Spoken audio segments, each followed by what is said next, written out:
It began on a gray Thursday morning, November 15th, 1979. The air over Midland, Nebraska was thick with low clouds, the kind that made the sun feel like a forgotten rumor.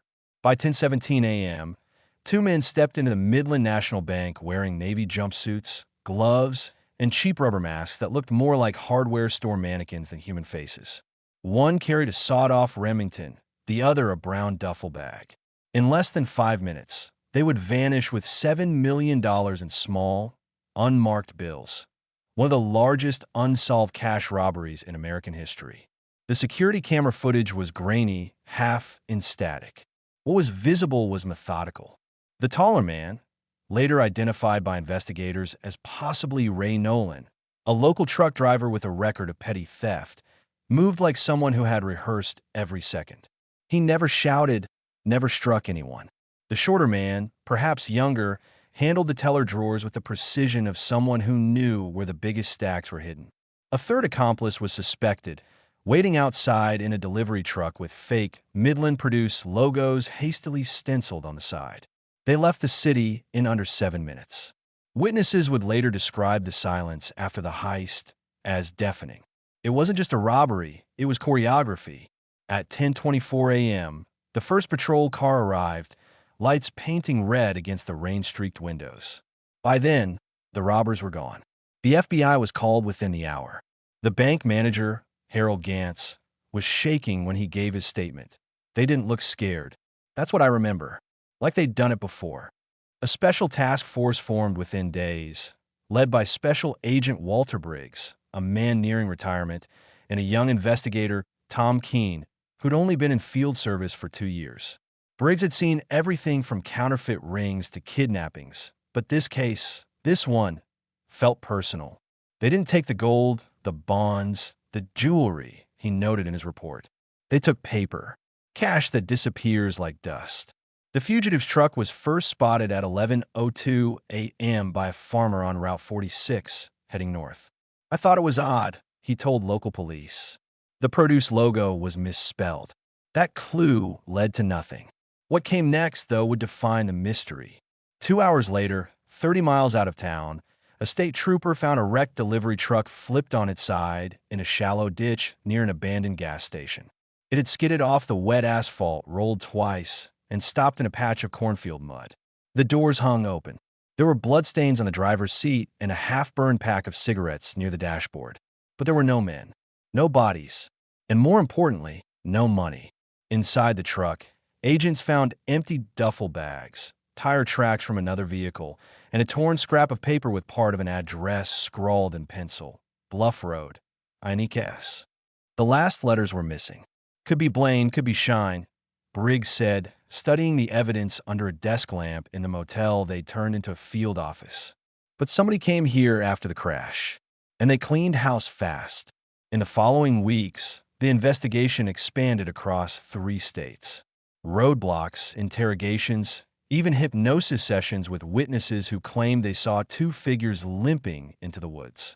The official line was that the robbers either fled and buried the money or were killed and hidden. But with no bodies, no bills, and no witnesses who could give a solid timeline, the story began to rot from within. Archive. FBI report, December 3rd, 1979. Case designated Midland robbery /79. A. Evidence inconclusive. Recommend extended search of Kansas border zone. High probability of inside assistance from bank staff or security contractor. Possible corrupt interference. By Christmas, the newspapers had moved on. The $1 million ghost truck read one headline. The public's imagination filled the gaps. Maybe the thieves staged the crash. Maybe they bribed the first responders. Maybe they drowned in the Missouri River trying to cross into Kansas. Every theory contradicted the last. Briggs, meanwhile, stayed. He was stubborn, the kind of agent who refused to retire without a clean ending. A story with no end is just a wound, he told Keene. In early 1980, a breakthrough, or what looked like one, surfaced.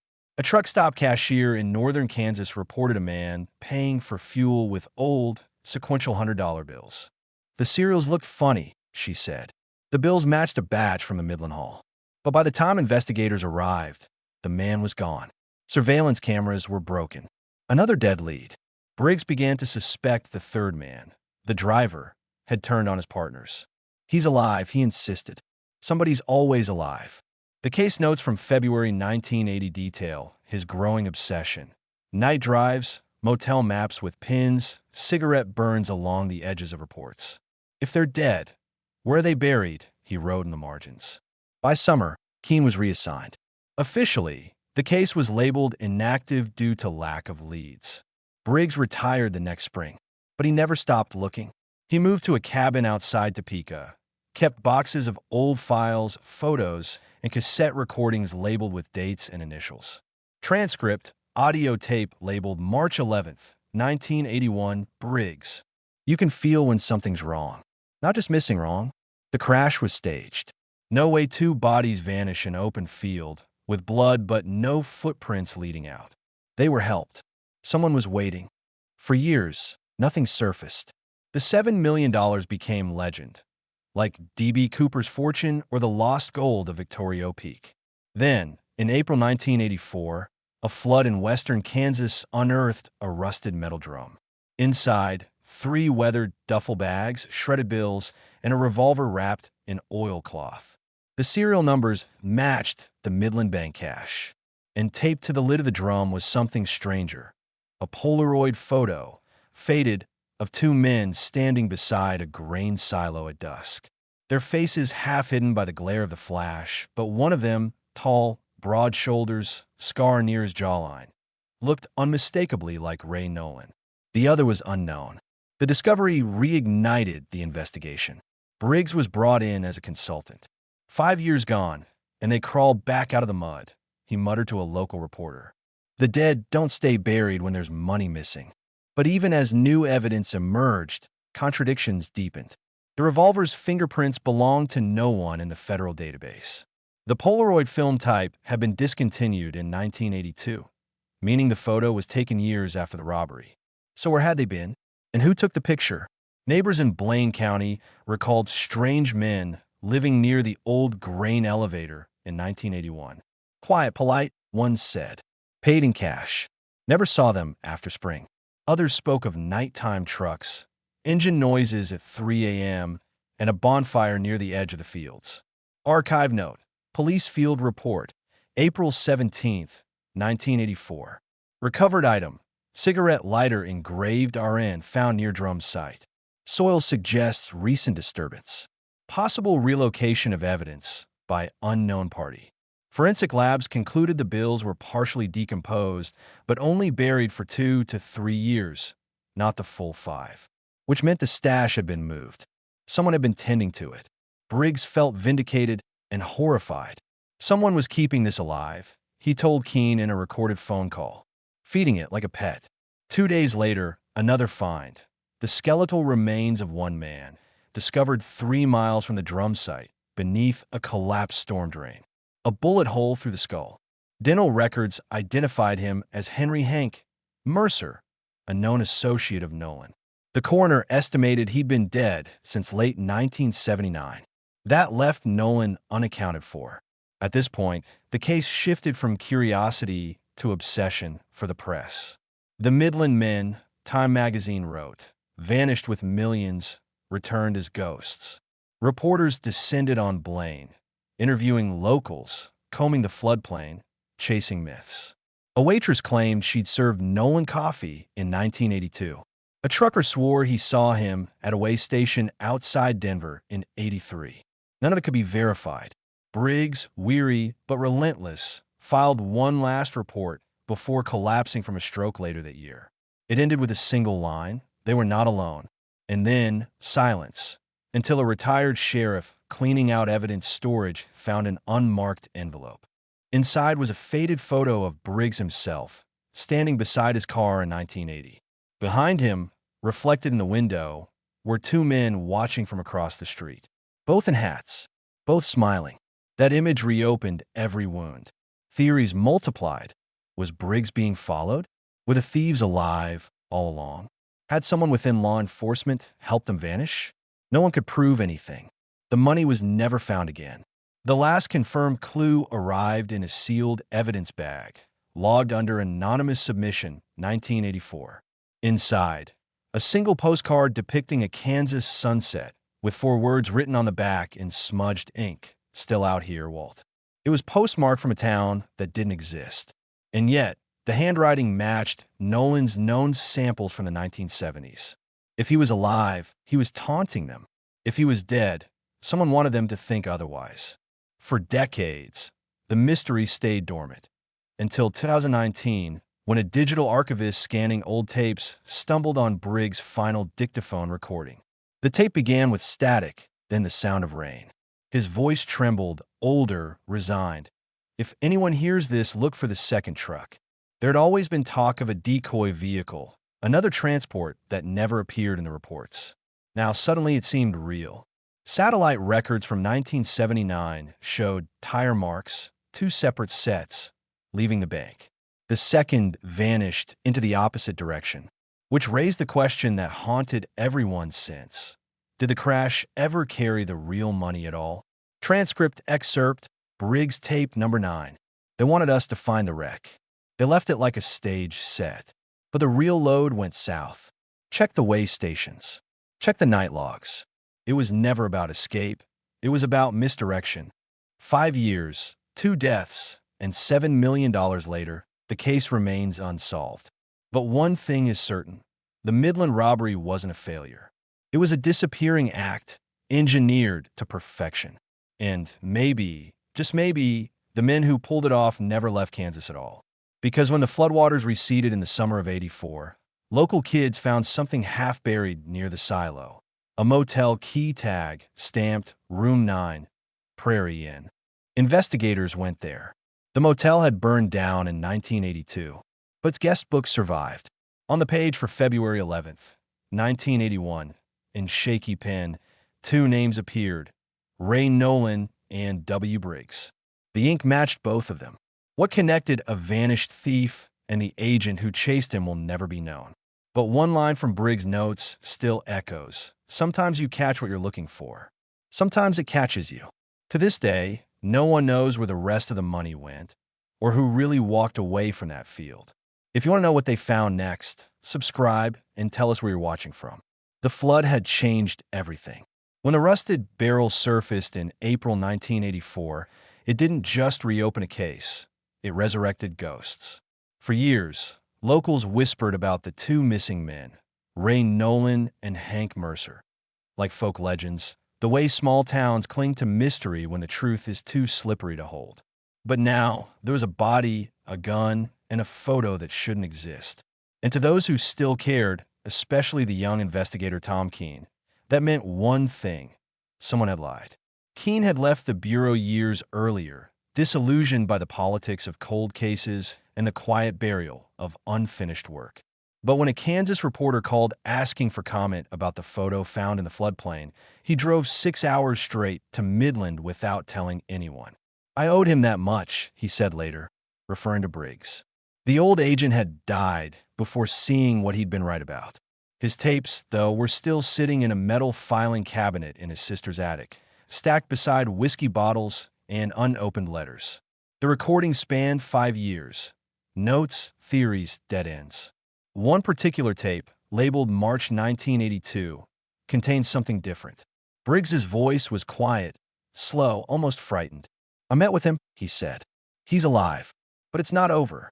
Keene replayed that fragment again and again in the motel room. The phrase "met with him" didn't make sense. If him was Nolan, then Briggs had made contact years after the Bureau declared him dead. But there was no report, no memo, no entry in the files. It was as if Briggs had erased his own steps. Keene visited the original crash site, now overgrown with wild grass and rusted fence wire. The ditch was barely visible, but near the edge of the field, under a cluster of elm trees, he noticed something half-buried, a broken truck mirror. Its chrome frame was engraved with a date, December 10th, '79. Someone had marked it intentionally. He brought it to the local sheriff, a skeptical man named O'Hara who had inherited the mess of this case like an unwanted heirloom. "People leave things out here all the time," O'Hara said, squinting. Could be nothing. But Keene wasn't convinced. He cross-checked the engraving with known equipment records. The Midland produce truck used in the heist had been custom-fitted with 2 mirrors from a Denver supplier. Only one had that exact model number. It wasn't random. Someone had returned to this site after the crash. As the investigation reopened quietly under a new code name, Project Echo, strange coincidences began to surface. A clerk at a Topeka pawn shop recalled a man trying to sell a revolver in 1983, same caliber, same serial range as the one found in the drum. Another lead came from a retired mechanic who claimed a stranger paid him in 1979 to repaint a second delivery truck identical to the one from the robbery. Said it was for a movie shoot, the mechanic recalled, laughing nervously. I didn't ask questions. Guy gave me $500 in cash. The paint was traced to a discontinued shade of blue, matching a flake sample taken from the crash site. 2 trucks, one for show, one for the real job. Briggs had been right. The more Keene uncovered, the darker it became. An FBI document from early 1980, marked confidential, had been pulled from the archives. It mentioned a name never made public, Samuel Drake, a security contractor working for the bank at the time. Drake disappeared weeks after the heist. He had no known address, no next of kin, and his personnel file had been scrubbed clean. But a photo attached to an old insurance form showed him standing beside Ray Nolan. The connection was immediate and chilling. Nolan hadn't been some desperate trucker. He'd been inside the system. Keene drove to Drake's last known rental property, a decaying farmhouse in Clay County. The landlord, an old woman with cataract eyes, told him something strange. There were 2 of them, she said. One older, one younger. They stayed for a while, then one day, the younger one drove off and never came back. The other man, he came back that winter, burned some papers in the yard, and left in the middle of the night. She pointed to the barn behind the house. He left something in there. Inside, beneath rotting hay bales, Keene found an oil-stained briefcase. The lock had rusted shut, but he pried it open with a crowbar. Inside were 2 things, a ledger book and a cassette tape labeled December 1979, route plan. The ledger listed bank schedules, patrol routes, and coded initials, RN, HM, SD. But near the final page, a 4th set appeared, WB Walter Briggs. Keene froze. How had Briggs's initials ended up in their notes? Was it a coincidence? Or had Briggs himself been in contact with them before or after the crime? He took the tape back to his motel, hooked up an old cassette deck, and pressed play.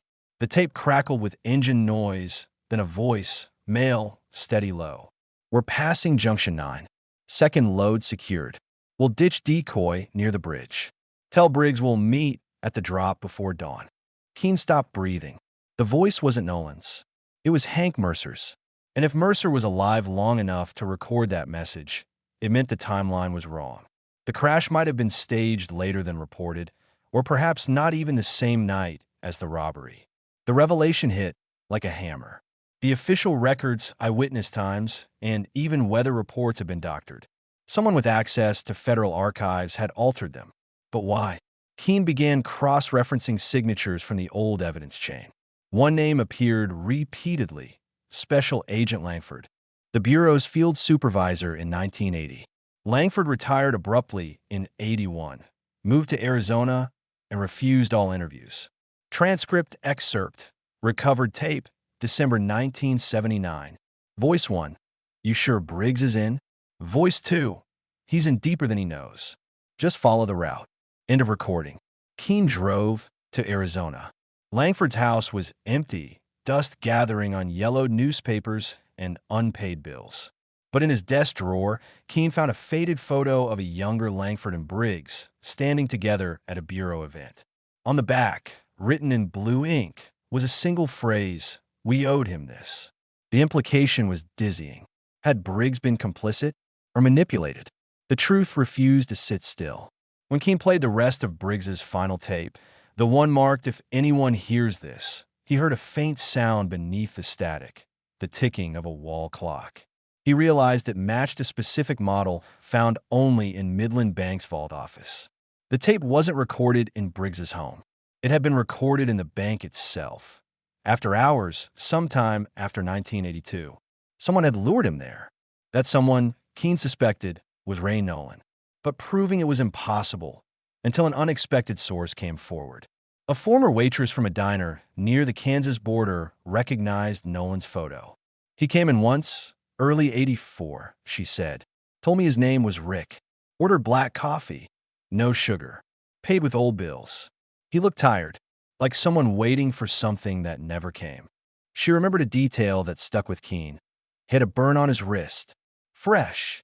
That detail connected to the partial fingerprints lifted from the revolver found in the drum, slightly distorted by scar tissue. The Bureau had missed it in 1984 because of degraded samples. But modern forensic imaging confirmed it. The prints belonged to Nolan. He had handled that gun after Mercer's death. So if Nolan killed Mercer, who buried the drum? And who mailed the postcard? Keene's theory evolved. The $7 million was split. Mercer and Nolan escaped, but one betrayed the other. Nolan hid his share, faked the crash, and disappeared. Briggs discovered the truth and confronted him years later. The meeting ended with Briggs's stroke, convenient, too clean. Then came a final twist. During digital cataloging of state property in 2020, archivists discovered a mislabeled box in a Wichita courthouse basement. Inside were personal effects from the Midland case, burned film negatives, a broken watch, and a fragment of a motel receipt dated March 12, 1984. The signature at the bottom read, R. Nolan. On the reverse side was written, South Silo, 8 p.m. When investigators examined satellite imagery from that date, they found faint tire tracks leading to an abandoned farm, exactly where the flood unearthed the barrel weeks later. The implication was devastatingly clear. Nolan had been there that night, moving the evidence himself, which meant he survived at least 5 years beyond the heist. Whether he died later or simply walked away into another life, no one could prove. The case file was officially closed again in 1985, marked insufficient evidence to pursue further. But one final document, handwritten and unsigned, appeared in the archive. It was a confession, or something like it. The paper was torn, the ink smeared, but the words were legible. We thought we could vanish, but the world remembers. Money rots. Names don't. I never meant for Hank to die. I never meant for Briggs to follow. Maybe someday they'll find what's left. Until then, let them look. Experts debated for years whether the note was genuine. The handwriting partially matched Nolan's, though the phrasing suggested regret rather than arrogance. Some believed it was planted by someone close to the investigation, a final piece of theater. But Keene never doubted. That was his voice on the page, he said in a 1997 interview. I could hear him in every line. The moral weight of the case lingered long after. The families never saw the money, the Bureau never cleared its reputation, and the town of Midland kept a quiet monument near the site of the crash. A rusted truck, door mounted on stone, engraved simply with the date November 15th, 1979. In 2019, filmmakers digitizing Briggs's tapes found one final entry mislabeled as personal. The recording began in silence.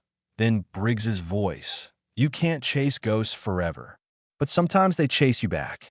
Then, faintly, another voice overlapped, male, distant, low. We made it, Walt. Sound analysis confirmed it was recorded on a separate device, mixed accidentally. The second voice was identified as Ray Nolan. If that's true, it means Nolan was there when Briggs made his last recording, alive and standing only a few feet away. To this day, no trace of Nolan's remains has ever been found. Some say he changed his name and lived quietly in the Midwest until the late 90s. Others think he died in the flood, trying to recover what was left of the money. Theories bloom and fade, but one question endures. How did two men pull off the perfect vanishing act? And why did one come back to haunt the man who hunted him? In 2024, a declassified memo revealed that $60,000 in deteriorated bills matching the Midland serials were recovered from a safety deposit box in Tulsa under an alias, William Briggs. No known relative claimed it. Forensic experts concluded the deposit was made in 1983 while Briggs was still alive. Either he was laundering the evidence or someone used his name to cover the trail one last time. The truth, like the money, remains buried. And somewhere in the middle of Kansas, under fields turned by rain and time, maybe the rest still sleeps, waiting for the next storm to uncover it. Because, as one local said when asked about the legend, money doesn't disappear. It just changes hands. What do you think? Was justice ever served? Or did the perfect crime truly stay perfect? Leave your thoughts in the comments.